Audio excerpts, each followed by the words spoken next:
Good morning. It's just past 7 a.m. and it's in the 30s today for the first time.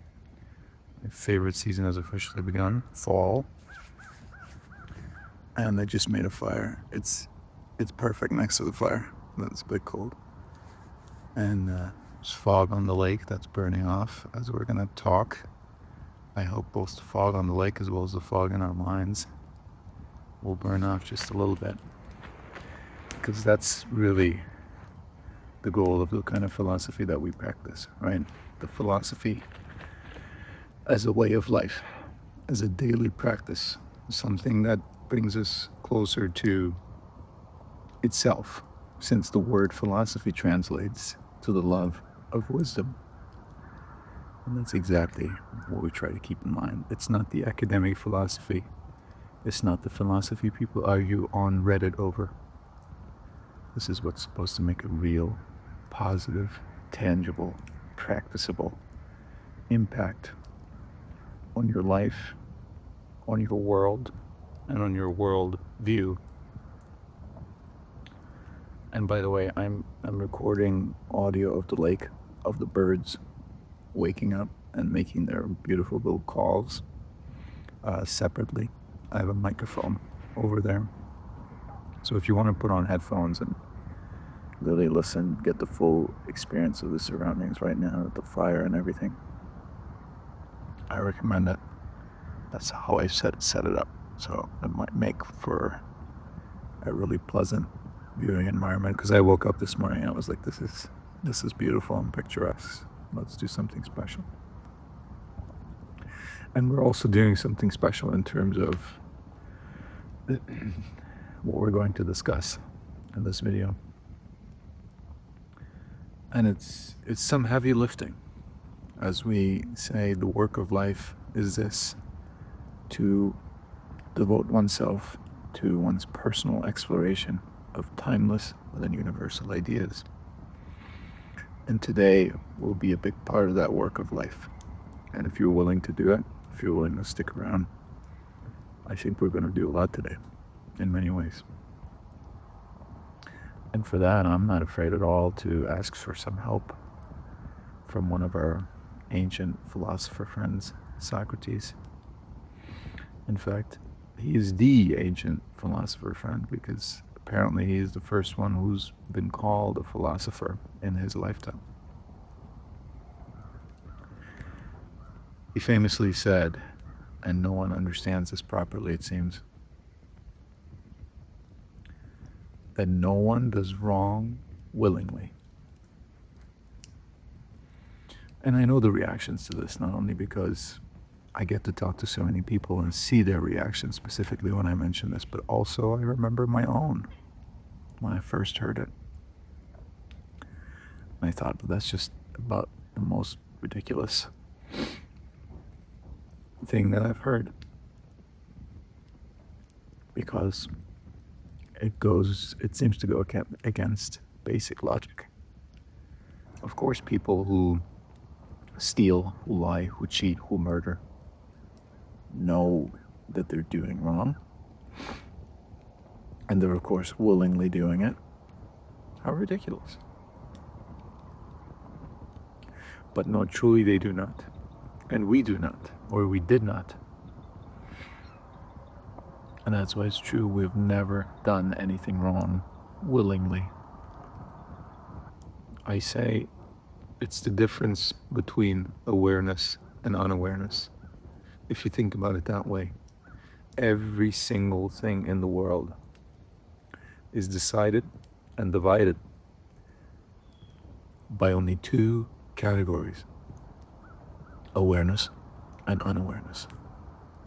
Just ask yourself. Again, we like that kind of philosophy where we don't have any kind of proofs that you must accept, even though they don't make any intuitive sense, but technically, mathematically, somehow they do. This is not that. Think of your own life. And let me know, if you can, if you've ever done anything regrettable, plainly wrong, a mistake, something bad, when you were aware. And everything that you've ever done that you're still in agreement with, or that you said, okay, that turned out to be that I had wrong information, but I was doing the right thing at the time. Something that you don't regret. Something that you're still proud of, something that you would do again. Haven't all of those things been done in awareness? Every single regrettable thing that you've ever done has been done in anger or in resentment or out of fear. Is this not true? One step at a time. Everything regrettable and everything that you've ever felt shame or guilt about, you have done in moments or times of anger, resentment, or out of fear. And the state of anger, the state of resentment, the state of fear, the state of anxiety is a state of unawareness. I will have another ancient philosopher, Stoic friend, help us with this one. You might have heard me quote this before because it's just so true. Seneca says, anger is temporary madness. When we are angry, we are not sane. We are insane. When someone cuts us off in traffic, what happens if we are a person who gets angry? Road rage. Has anything ever been done during a road rage that the person and all the people really involved did not regret? Or thought, wow, that was really, really stupid. Why did I jeopardize my safety, other people's safety? I am a father. I am a husband. I could have not gone home because of this silly feeling of being disrespected by someone in a vehicle that I can't even see, who's cut me off or done whatever. As soon as awareness kicks back in, we see how amazingly silly it was. We come back to our senses. Notice in language there are so many phrases for this. We come back to our senses as if we were not there before. We were not there. That's really what unawareness is. Because we, under all our identities, under all our so-called obligations and requirements, who we truly are, is awareness, attention. Notice at night when you fall asleep, 8 hours pass, however many hours pass. But when you wake up, it feels like it was less than a second.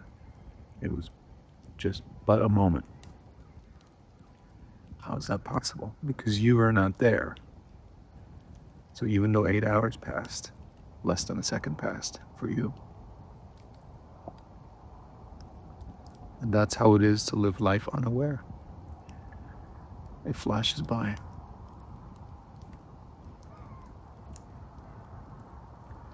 And so truly, fear is the same condition.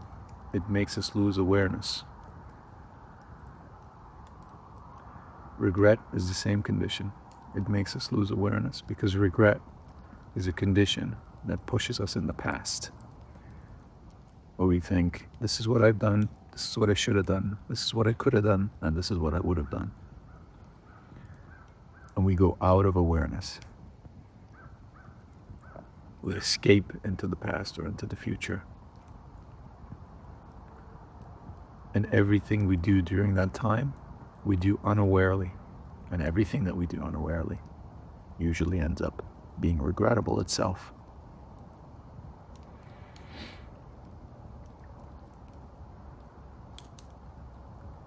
It is the difference between light and shadow. Light being the awareness, like this morning, rising. And shadow, night, is a condition of fear. It's a condition of not being able to see anything around you. Every noise is confusing. And everything becomes scarier at night, doesn't it? In many ways, as a metaphor. And during the day, we can see the horizon. We can see where this life is leading. We can see how our actions that we do right here impact our surroundings. And then we have to come back to them, that we can't just bury them in darkness and forget about it. And really, in this state of unawareness,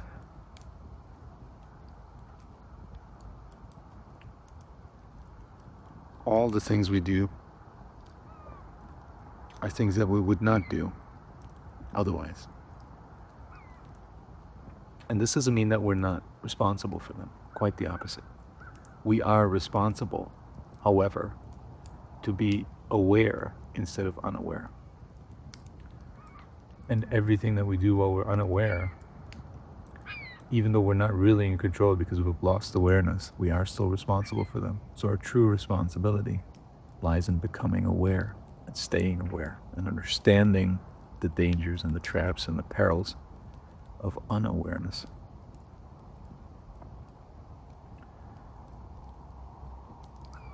And truly, think about every single crime that's ever been committed. Has been committed, once again, in anger. In one way or another, it comes back to anger. Even if it's fear, it comes back to anger. Because everything that scares us, we get hostile towards, if you notice. So either directly or indirectly, it has something to do with anger, and anger is temporary madness. It's madness, it's insanity that lasts as long as our anger lasts. And so many of us go through our entire lives with anger.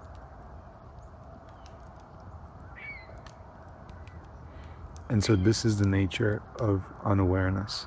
It's not that we literally go unaware like we're sleeping, but it's more like this. When we are angry, whether as a small example like a road rage incident, or sustained anger about how the world is, how our country is being run, whatever it may be, something that is sustained over weeks and months and years, that's when everything is prone to happen. And we see so many people around us who, for example, most crimes, right, most violent crimes are committed in vengeance. Someone says, you have done this to me, so I will do this to you. They operate on the mode of an eye for an eye. We see it so many times that someone inflicts violence on someone because that person has inflicted violence either on them or someone they know. And they think justice is to do the same thing back to them. And so this person who thinks who's operating out of justice, to serve justice, to bring justice back, to equal things out, to give people what they deserve, they think all of this is justice. So what they end up doing is being violent towards a person for being violent. They say it's wrong to be violent, and because you have committed this wrong, I will give you a taste of your own medicine. And somehow that makes sense to people. And they make themselves exactly that what they hate. They make themselves the same as the person whom they're persecuting. And in that way, another person's violence makes them violent. Another person's hatred makes them hateful. Another person's badness makes them bad. Because they were not responsible for having received the violence. It did not make them a worse person. did not make them a less good person, a less aware person. And they were not responsible of that. No one could have faulted them for experiencing violence.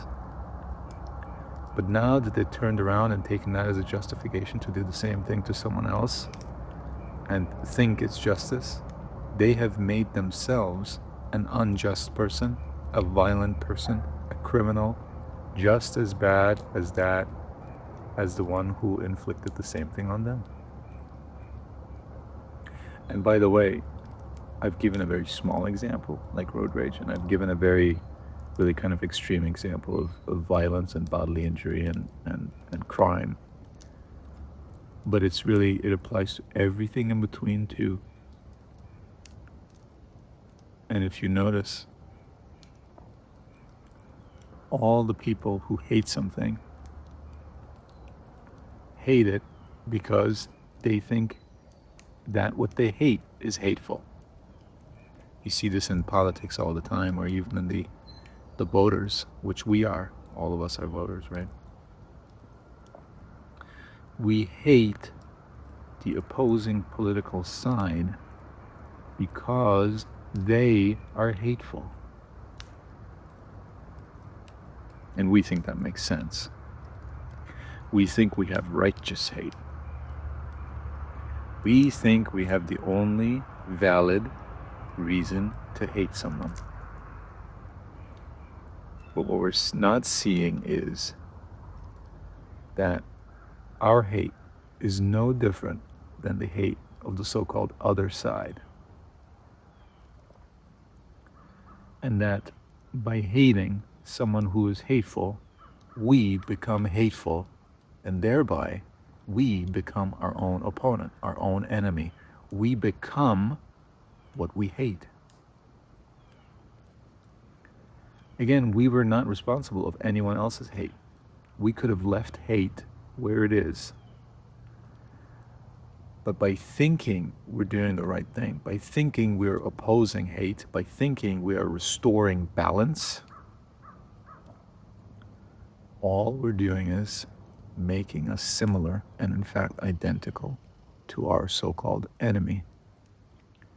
We become, once again, what we hate. And it's sort of amazing to see, if you ever notice, I want to draw your attention to this, that when you see political protests of any kind, and you see people, again, whatever it is, if it's political or anything else, a protest towards a company, towards a person, towards a country, towards legal action, whatever it may be, you see people with homemade signs, lifting them and shouting and doing all that, right? And the names of those whom they hate most are on their own placards, on their own signs, on their own homemade signs. Sometimes even the images of people. And I always have to think back to when these signs must have been made. At home, calm. They lay out their papers, all their materials, their art materials. Really what they're doing is they're making art. And they're painting the person, for example. Or they might print out a photo and then do things to the photo to make this person look a little more ridiculous, to make fun of them. But as they're doing that, they're looking at the person's eyes, and the lips, and they're doing modifications to them, and maybe they're putting letters around that. Maybe they're spelling out their name. It's almost like a worship. It's almost like, if not really exactly the same action, as they would do as they're making art about someone that they love, right? Really look at the lines of their face to get it right, because it needs to resemble the person, whether you like the person or not. It needs to resemble the person for your sign to make sense, for your image, for whatever you're creating to make sense. Or again, if there's no image, they will write out the name really in big letters. Sometimes they put flourishes around it, multiple colors. And to me, it strikes me as really interesting. It really is a form of worship. You're bringing this thing that you hate, supposedly that you want less of in your life, that you do not approve of, that you think is wrong. You're bringing it into your home. Large posters, big letters, all self-made, under relatively great cost and effort to make something like this that you wouldn't even make about your own parents or about your loved ones. Draw huge images, their names, and make signs and carry them around. These are things we often don't even do for our loved ones. And we do them for those we hate most. Anyway, notice that next time when you watch the news, how really expressive and ingenious and artistic some of these protest signs are. Again, with the images printed out and modified, right? All these custom things, really art. It makes no logical sense. And this is exactly what hate does. This is exactly what hate and anger and resentment and regret do to us. They push us out of awareness, in which we start doing the exact same thing which we hate, which we oppose, which we cannot stand in this world. We go and do the same thing to someone else to supposedly restore balance. And in many other ways, we almost worship that what we hate. And we become all of the things that we don't like to be. We become the opposing side, the mirror image of the thing that we oppose. But the mirror image of anything is really the same thing. And we don't see that in our state of anger, hate, resentment, fear.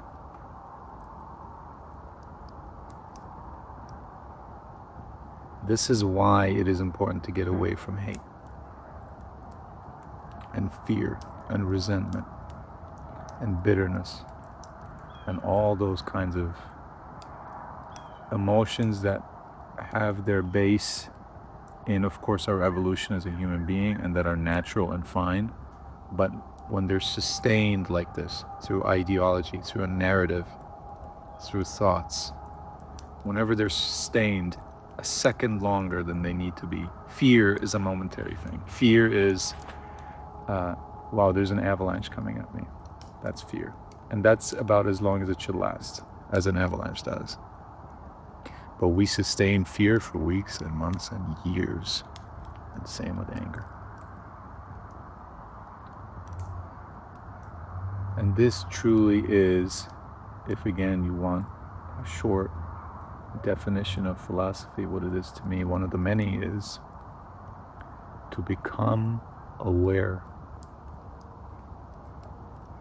And this is exactly what our ancient friends, Socrates, Seneca, Marcus Aurelius, Epictetus, so many others, are doing for us.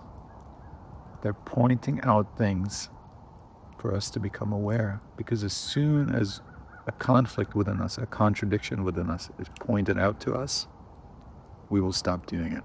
As soon as we see it, as soon as we understand it, we will stop doing it. If we went over to those people in the protest and saying, what pretty pictures you paint, and do you adore this person? They're saying, no, I hate them. But you brought them into your life. You almost worship them. You made your life all about them. You think about them. You while you're eating, while you're sleeping, you're thinking about them.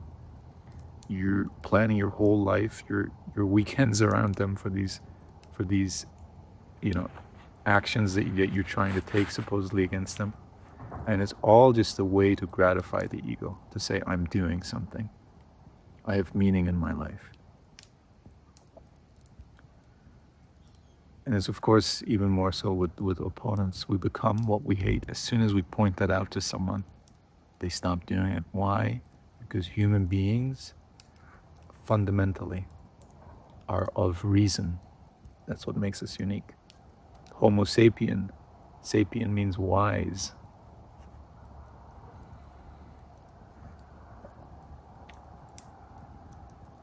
And so this is the philosophy I'm trying to engage in.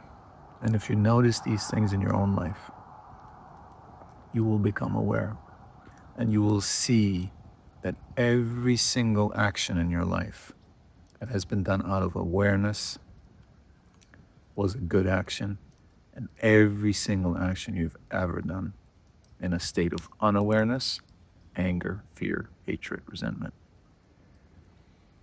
was a bad action, something that you are not at all approving of anymore, if you ever have, and perhaps even regret.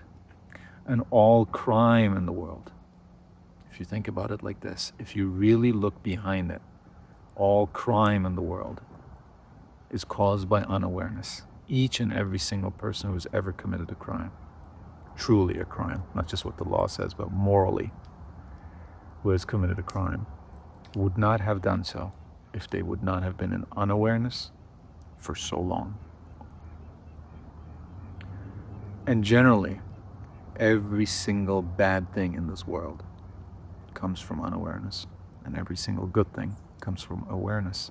And every single bad thing really is only the absence of good. If you notice, just like unawareness, bad does not have existence of its own. It lives in the shadow of something that truly exists.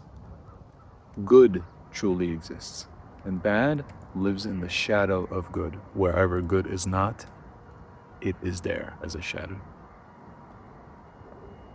So it doesn't truly exist. It borrows the place of existence of something that truly exists.